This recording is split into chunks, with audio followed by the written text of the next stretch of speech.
Hello friends, welcome to அன்னமகரம் kitchen friends. நம்ம இன்றைக்கி தேங்காய் இருந்துச்சுன்னா ஹெல்த்தியான ஸ்வீட் ரெசிபி தாங்க பார்க்க போகிறோம். டேஸ்ட் ரொம்பவே நல்லாயிருக்குங்க. கண்டிப்பாக ட்ரை பண்ணி பாருங்கள். வீட்டில் இருக்கிற எல்லாத்துக்கும் ரொம்ப பிடிக்குங்க. ஹெல்த்தியாகவும் இருக்கும். இப்போ வாங்க இந்த 2 ரெசிபியும் எப்படி செய்கிறதுன்னு பார்க்கலாம். வீடியோக்குள்ளே போகிறதுக்கு முன்னாடி நம்ம சேனலை ஃபஸ்ட் டைம் பார்க்குற நண்பர்கள் மறக்காமல் சப்ஸ்கிரைப் பண்ணிவிட்டு பாருங்கள். இப்போ நம்ம முதல் ஸ்வீட் ரெசிபி எப்படி செய்கிறதுன்னு பார்க்கலாம் வாங்க. டேஸ்ட் ரொம்ப நல்லாயிருக்கும். மிஸ் பண்ணாமல் ட்ரை பண்ணி பாருங்கள். இப்போ இதுக்கு 1.5 கப் அளவுக்கு தேங்காய் இந்த மாதிரி சின்ன சின்னதாக கட் பண்ணி எடுத்து வச்சுருக்கேங்க. அதை சேர்த்துட்டு இதை முதல்ல அரைச்சி எடுத்துக்கலாம். தண்ணி எதுவும் சேர்க்க வேண்டாங்க. அரைச்சி எடுத்துகிட்டு 1/2 கப் அளவுக்கு தண்ணி சேர்த்து இதை நல்லா பேஸ்ட்டாக அரைச்சி எடுத்துக்கோங்க. இப்போ நம்ம இதுக்கு மொத்தமாக 1/2 கப் அளவுக்கு தான் தண்ணி சேர்த்துருக்கோம். எல்லா அளவுகளும் ஒரே கப்பால் அளந்து எடுத்துக்கோங்க. இப்போ இதை நம்ம வடித்து எடுத்துடலாம். தேங்காய் பால் நம்மளுக்கு நல்லா திக்கான தேங்காய் பால் கிடைக்கும். உங்களால் எந்த அளவுக்கு பிழிஞ்சு எடுக்க முடியுமோ அந்தளவுக்கு நல்லா பிழிஞ்சு எடுத்துக்கோங்க. இப்போ பாருங்கள், நம்ம நல்லா பிழிஞ்சு எடுத்தாச்சு. நம்மளுக்கு கொஞ்சமாக தான் சக்கை கிடச்சிருக்கு பாருங்கள்.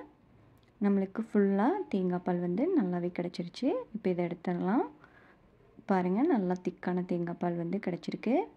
இதை நம்ம அளந்து எடுத்துக்கலாங்க. அப்போ தான் மற்ற பொருள் சேர்க்குறதுக்கு நம்மளுக்கு கரெக்டாக இருக்கும். இப்போ நம்மளுக்கு மொத்தமாக 1.5 கப் அளவுக்கு தேங்காய் பால் கிடச்சிருக்குங்க. இப்போ இது அப்படியே இருக்கட்டும். இப்போ ஒரு கடாய் வச்சுக்கோங்க. அதில் 2 டீஸ்பூன் அளவுக்கு நெய் சேர்த்துக்கலாம். நெய் நல்லா சூடானதுக்கப்புறமா 1/4 கப் அளவுக்கு ரவை சேர்த்துக்கோங்க. ரவை சேர்த்துட்டு இதை ஒரு 2 நிமிஷம் லோ ஃப்ளேமில் வச்சு நல்லா வறுத்து எடுத்துக்கலாம். கருகிடக்கூடாது. கலர் மாறாமல் நல்லா வறுத்து எடுத்துக்கோங்க. இப்போ ரவையை வறுபட்டதும் 3/4 கப் அளவுக்கு கோதுமை மாவு சேர்த்துக்கலாம். இதையும் சேர்த்துட்டு ஒரு 2 நிமிஷம் லோ ஃப்ளேமில் வச்சு நல்லா வறுத்து எடுத்துக்கோங்க. இப்போ நல்லா வறுபட்டதும் நம்ம எடுத்து வச்சுருந்த தேங்காய் பாலை இது கூட கொஞ்சம் கொஞ்சமாக சேர்த்து நல்லா கலந்து விட்டுக்கலாம். லோ ஃப்ளேமில் வச்சு கொஞ்சம் கொஞ்சமாக சேர்த்துக்கோங்க. கட்டிகள் இல்லாமல் நல்லா கலந்து எடுத்துக்கோங்க. 1.5 கப் அளவுக்கு தேங்காய் பாலுக்கு 1 கப் அளவுக்கு மொத்தமாக ரவையும் நம்ம கோதுமை மாவும் சேர்த்துருக்கோங்க. அது கரெக்டாக இருக்கும். இப்போ பாருங்கள், நல்லா கலந்து எடுத்தாச்சு. உங்களால் எந்த அளவுக்கு நல்லா திரட்டி எடுக்க முடியுமோ அந்தளவுக்கு நல்லா திரட்டி எடுத்துக்கோங்க. நம்மளுக்கு நல்லா உருண்டை உருட்டுற பக்குவத்துக்கு வரணும். அந்தளவுக்கு திரட்டி எடுத்துக்கோங்க. பிடிச்சு பார்க்கும்போது இந்த மாதிரி இருக்கணுங்க. இப்போ உங்களுக்கு பார்க்கும்போது தெரிய பாருங்கள். இப்போ நம்ம அடுப்பை ஆஃப் பண்ணிடலாம். இதை ஆற வச்சு எடுத்துக்கலாம். இப்போ நல்லா ஆறி வந்துருச்சு. இதை நல்லா பிசைஞ்சு எடுத்துக்கலாம். நல்லா சாஃப்டாக பிசைஞ்சு எடுத்துக்கோங்க. இப்போ நல்லா சாஃப்டாக பிசைஞ்சு எடுத்தாச்சு. இப்போ இதை நம்ம உருண்டையை உருட்டி எடுத்துக்கலாம். இதை நீங்கள் சும்மா தட்டி கூட சேர்த்துக்கலாங்க. கொஞ்சம் இதுக்கு டிசைனுக்காக கொஞ்சமாக இந்த மாதிரி நான் செஞ்சு எடுத்துக்கிறேன். நீங்கள் இந்த ஸ்டெப் வேணும்னா செஞ்சு எடுத்துக்கலாம், இல்லைன்னா ஸ்கிப் பண்ணிக்கோங்க. நம்ம இந்த மாதிரி ஓரங்களில் போட்டு எடுக்கும்போது நம்மளுக்கு பொரியறதும் நல்லா பொரிஞ்சு வந்துடும். நம்மளுக்கு அந்த சுகர் சிரப்பும் நல்லா உள்ளே இறங்கி வரும். நான் வீட்டில் இருக்கிற இந்த மாதிரி சின்ன ஊசி வச்சு இந்த இது போட்டு எடுக்கிறேங்க. நீங்கள் டூத் ஸ்டிக் இருந்துச்சுன்னா அதை வச்சு போட்டு எடுத்துக்கோங்க. இதே மாதிரி எல்லாத்தையும் செஞ்சு எடுத்துக்கலாம். அதுக்கப்புறமா நம்ம பொரிக்க ஸ்டார்ட் பண்ணிக்கலாம். இப்போ பாருங்கள், எல்லாத்தையும் நம்ம ரெடி பண்ணி எடுத்தாச்சு. இப்போ இது இருக்கட்டும். நம்ம பொரிச்சு இருக்கிறதுக்கு முன்னாடி சுகர் சிரப் ரெடி பண்ணி எடுத்துக்கலாங்க.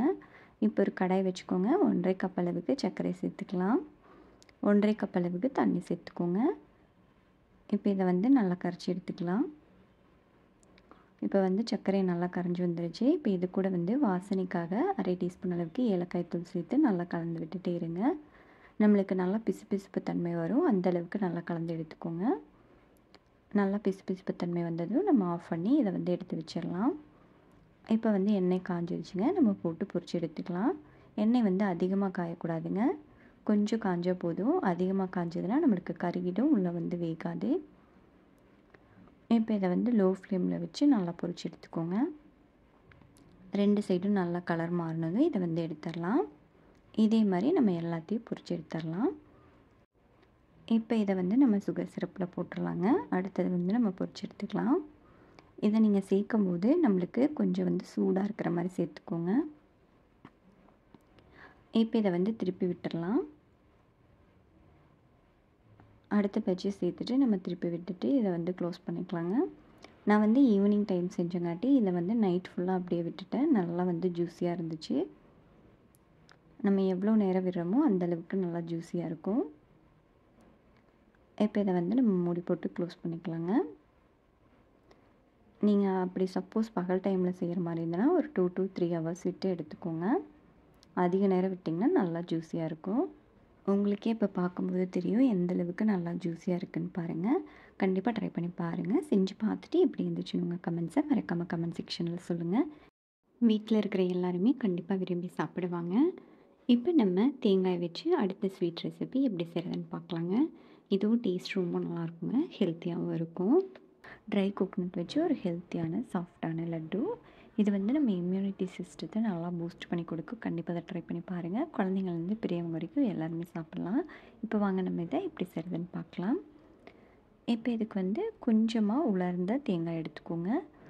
நீங்கள் வந்து ஒரு 2 நாள் நல்லா உலர்த்தி எடுத்தால் போதும். ஒரு 2லேருந்து 3 நாள் நீங்கள் வெயிலில் எந்த அளவுக்கு காய வைக்கிறீங்களோ அதுக்கு தகுந்த மாதிரி பார்த்து எடுத்துக்கோங்க. இதை வந்து இப்போ சின்ன சின்ன பீசஸாக கட் பண்ணி எடுத்துக்கலாம். அப்போ தான் நம்ம மிக்சியில் போட்டு அரைச்சி எடுக்கிறதுக்கு ஈஸியாக இருக்கும். இப்போ கட் பண்ணிவிட்டு இதை வந்து மிக்ஸி ஜாரில் சேர்த்துட்டு இதை வந்து நல்லா இந்த மாதிரி பவுடரை அரைச்சி எடுத்துக்கோங்க. இப்போ இதை வந்து நம்ம அளந்து எடுத்துக்கலாங்க. அப்போ தான் நம்மளுக்கு இனிப்புக்கு வெல்லம் எடுக்கிறதுக்கு கரெக்டாக இருக்கும். வீட்டில் இருக்கிற ஏதாவது ஒரு கப்பால் அளந்து எடுத்துக்கோங்க. இப்போ இதில் பார்த்திங்கன்னா 3 கப் அளவுக்கு நம்மளுக்கு துருவின தேங்காய் வந்து கிடச்சிருக்கு. இப்போ இதை வந்து எடுத்து ஒரு தட்டில் மாற்றி வச்சுக்கலாம். இப்போ இது இருக்கட்டும். நம்ம வந்து வெள்ளை கரைசல் ரெடி பண்ணி எடுத்துக்கலாங்க. இப்போ ஒரு பாத்திரம் வச்சுக்கோங்க. அதில் 2லேருந்து 2.25 கப் அளவுக்கு வெல்லம் சேர்த்துக்கோங்க. நான் வந்து 2.25 கப் அளவுக்கு சேர்க்குறேன். இது இனிப்பு வந்து கொஞ்சம் அதிகமாக இருக்குங்க. உங்களுக்கு மைல்டாக வேணும்னா நீங்கள் 2 கப் அளவுக்கு சேர்த்துக்கோங்க. 3/4 கப் அளவுக்கு தண்ணி சேர்த்து இதை வந்து நல்லா கரைச்சி எடுத்துக்கலாம். இப்போ இது இருக்கட்டும். இப்போ ஒரு தவா வச்சு 2 டீஸ்பூன் அளவுக்கு நெய் சேர்த்துக்கோங்க. இப்போ உங்களுக்கு தேவையான அளவுக்கு முந்திரியும் பாதாமும் சேர்த்து இதை வந்து நல்லா வறுத்து எடுத்துக்கலாம். ஒரு 2 நிமிஷம் லோ ஃப்ளேமில் வச்சு நல்லா வறுத்துக்கோங்க. இப்போ இதை வறுபட்டதும் வேறு ஒரு பவுலில் மாற்றி வச்சுக்கலாம். இப்போ இதே நெய்யில் நம்ம வந்து தேங்காயை சேர்த்து நல்லா வறுத்து எடுத்துக்கலாங்க. லோ ஃப்ளேமில் வச்சு ஒரு 2லேருந்து 3 நிமிஷம் நல்லா வறுத்து எடுத்துக்கோங்க. நம்மளுக்கு உலர்ந்த தேங்காயில் வந்து அதிக விதமான சத்துக்கள் இருக்குதுங்க. இது வந்து நம்மளுக்கு ஹெல்த் பெனிஃபிட்டில் வந்து நிறையா இருக்குது. கண்டிப்பாக இந்த ரெசிபியை வந்து நீங்களும் ட்ரை பண்ணி பாருங்கள். இப்போ பாருங்கள் நல்லா வறுபட்டு வந்துருச்சு. ரொம்ப அதிக நேரம் வறுக்க வேண்டியதில் ஒரு 2லேருந்து 3 நிமிஷம் வறுத்தா போதும். இப்போ நம்ம வெள்ளை தண்ணியை வந்து இதில் வந்து வடித்து விட்டுறலாம். இப்போ இது கூடவே வாசனைக்காக 1/2 டீஸ்பூன் அளவுக்கு ஏலக்காய் தூள் சேர்த்துக்கலாங்க. இப்போ இதை வந்து லோ ஃப்ளேமில் வச்சு நல்லா கலந்து விட்டுட்டே இருங்க. நம்மளுக்கு அந்த தேங்காய் துருவல் வந்து வெள்ளை தண்ணியை முழுவதுமாக நல்லா அப்சர்வ் பண்ணி வரணும். நல்லா கெட்டியானதுக்கப்புறமா நம்ம இது கூட பால் சேர்க்க போகிறோம். இப்போ பாருங்கள் முதல் இருந்ததுக்கு நல்லா கெட்டியாகி வந்துருச்சு. நல்லா கெட்டியானதுக்கப்புறமா சேர்த்துக்கோங்க. இப்போ இந்த சமயத்தில் 1 கப் அளவுக்கு காய்ச்சி ஆற வச்சு பால் சேர்த்துக்கலாங்க. பால் சேர்க்கும்போது இன்னுமே டேஸ்ட் வந்து ரொம்ப நல்லாயிருக்கும். உங்களுக்கு வேணும்னா சேர்த்துக்கலாம், வேண்டாட்டி ஸ்கிப் பண்ணிக்கலாங்க. இப்போ இதையும் சேர்த்துட்டு லோ ஃப்ளேமில் வச்சு நல்லா கலந்து கொடுத்துட்டே இருங்க. நம்மளுக்கு நல்லா கெட்டியாகி வரும். இது வந்து ஒரு 10லேருந்து 15 நிமிஷம் ஆகுங்க கொஞ்சம் கெட்டியாகி வர்றதுக்கு. நல்லா கைவிடாமல் கலந்து விட்டுட்டே இருங்க. நம்மளுக்கு நல்லா திரண்டு வந்ததுக்கப்புறமா நம்ம வந்து அடுப்பை ஆஃப் பண்ணிடலாம். இப்போ உங்களுக்கு பார்க்கும்போது தெரியும் முதல்ல இருந்ததுக்கு இப்போ வந்து நல்லா கெட்டியாகி வந்துருச்சு பாருங்கள். இன்னுமே நம்மளுக்கு வந்து இன்னுமே கெட்டியாகி வரணும். இந்த சமயத்தில் நம்ம வந்து வறுத்து வச்சுருந்த முந்திரியும் பாதாமையும் சேர்த்துக்கலாம். இது கூடவே 2 டீஸ்பூன் அளவுக்கு மெலன் சீட்ஸ் சேர்க்குறேங்க. வேணும்னா சேர்த்துக்கலாம், இல்லைன்னா ஸ்கிப் பண்ணிக்கோங்க. சேர்த்தா ஹெல்த்தியாகவும் இருக்குங்க, டேஸ்ட்டும் நல்லாயிருக்கும். இப்போ இதை எல்லாத்தையும் சேர்த்துட்டு நல்லா கலந்து விட்டுட்டே இருங்க.